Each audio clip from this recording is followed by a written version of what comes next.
C'est le cœur rempli de gratitude que je vous transmets ce message d'Anna, la grand-mère de Yeshua. Canalisation du 3 décembre 2021. Je suis Anna. C'est avec toute ma tendresse maternelle que je me présente à vous. J'aimerais avec vous plonger dans la vérité de mon être. C'est en cœur et en toute simplicité que je vais me dévoiler telle que je suis. Je suis la mère d'une nombreuse lignée d'enseignants et de guérisseurs. Je suis Anna, épouse de Joachim. Mon bien-aimé a conquis mon cœur par ses mots et sa musique. Je l'ai rencontré alors que je me promenais sur le mont Carmel. J'ai entendu le son d'une cithare et d'une belle voix masculine. Attiré par le son délicieux de cet instrument et par cette voix chaude, je suis allée voir. Là, mon cœur s'est mis à battre très fort, tout comme le sien. Nous avons passé un moment hors du temps. Nos âmes se sont reconnues. Et ainsi commença notre histoire d'amour. De notre amour sont nés plusieurs enfants.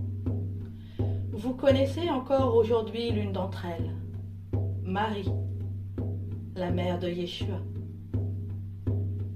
J'ai éduqué avec mon époux Joachim nos enfants dans la tradition essénienne.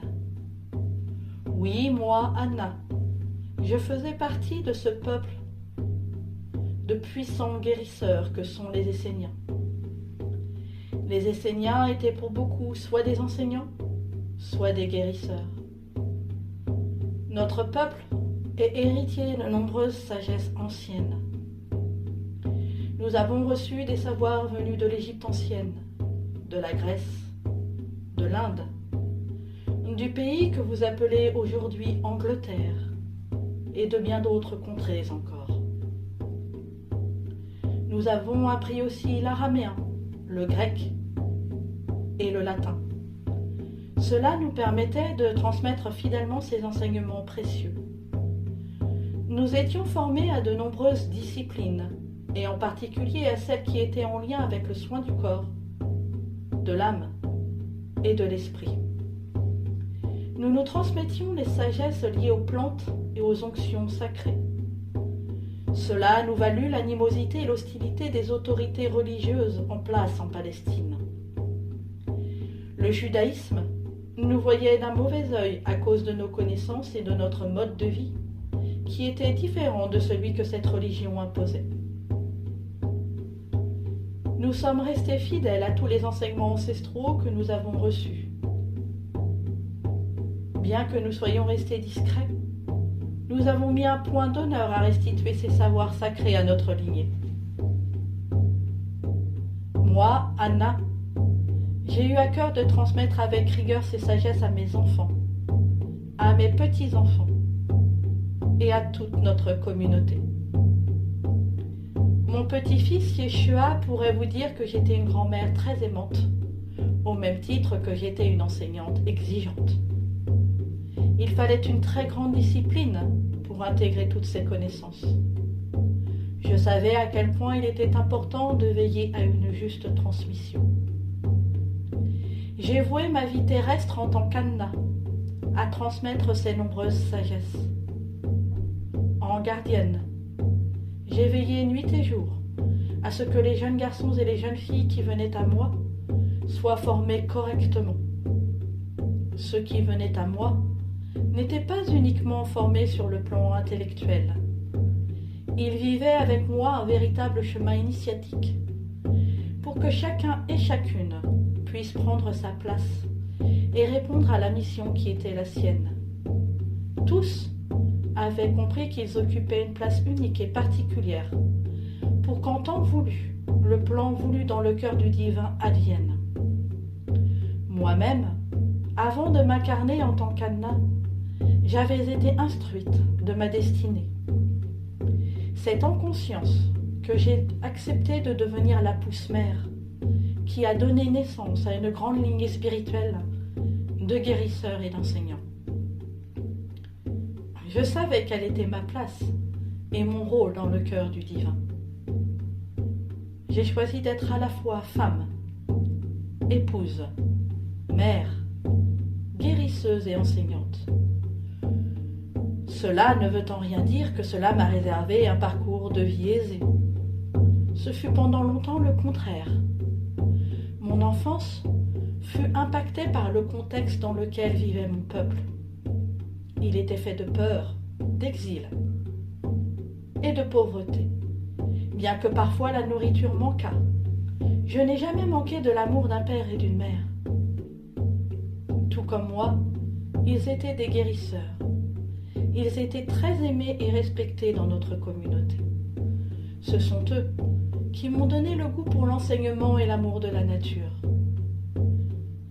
Par leur exemple, ils m'ont enseigné la constance, le courage, la persévérance et la discipline.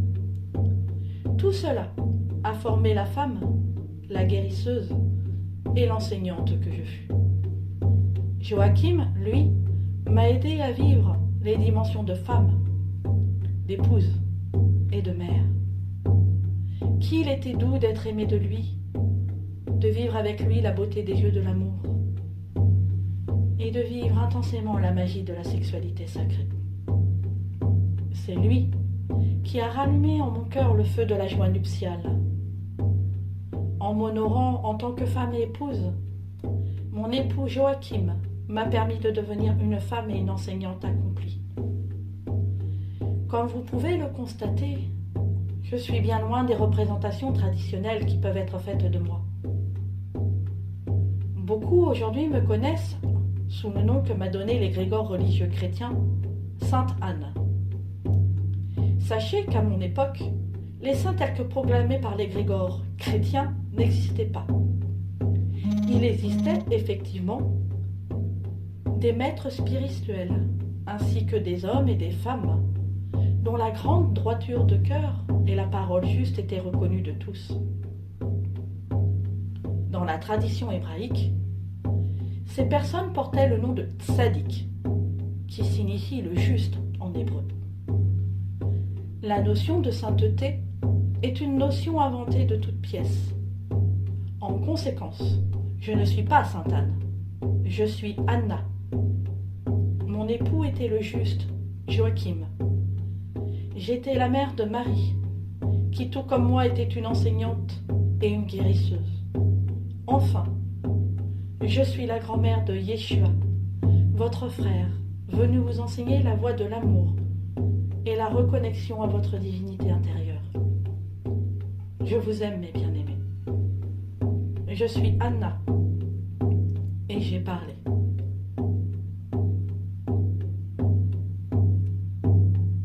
À présent, moi, Anna, je vous invite à respirer calmement et tranquillement. Prenez conscience de votre respiration, souffle sacré d'amour et de vie. Prenez conscience en plénitude de votre corps.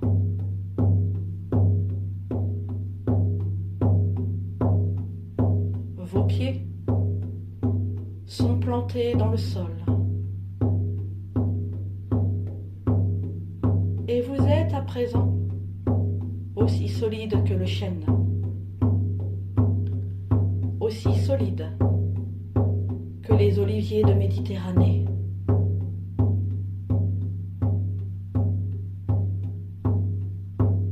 À présent, moi, Anna, en mère très aimante,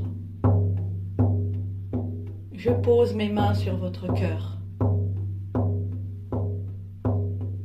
Et j'y dépose toute ma tendresse maternelle. À présent, mon petit-fils bien-aimé Yeshua pose ses mains sur votre cœur christique. Et il le guérit. Il le libère de toute tristesse et de toute angoisse.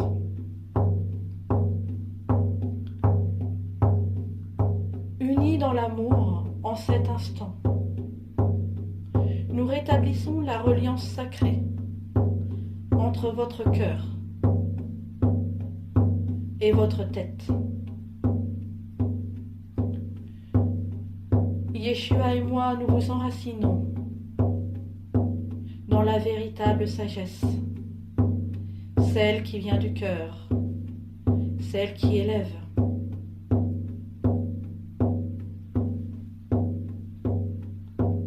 En cet instant, tous les deux, nous vous accordons la guérison complète de votre âme, afin que votre âme, soulagée du poids du passé, puisse à présent rayonner de sa beauté originelle. Moi, Anna, j'envoie à présent Roua, le souffle de vie, en chacune de vos cellules, en chaque brin de votre ADN. Roua.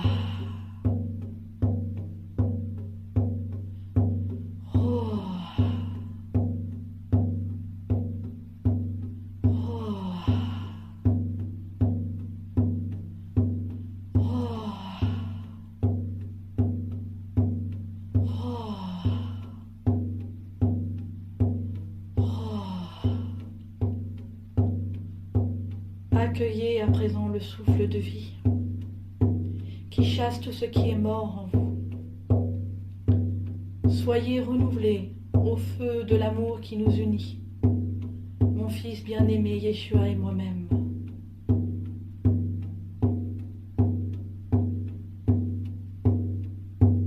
En cet instant, je pose mes mains sur vos yeux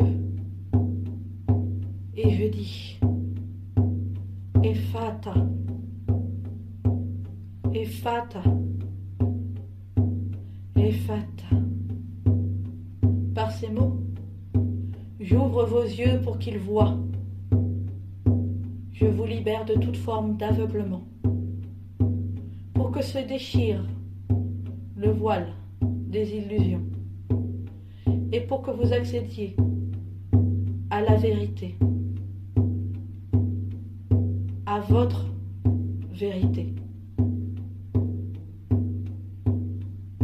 Moi, Anna, je vous enracine ici et maintenant dans l'amour inconditionnel. Recevez ma bénédiction. Je suis Anna, grand-mère de Yeshua, et j'ai parlé.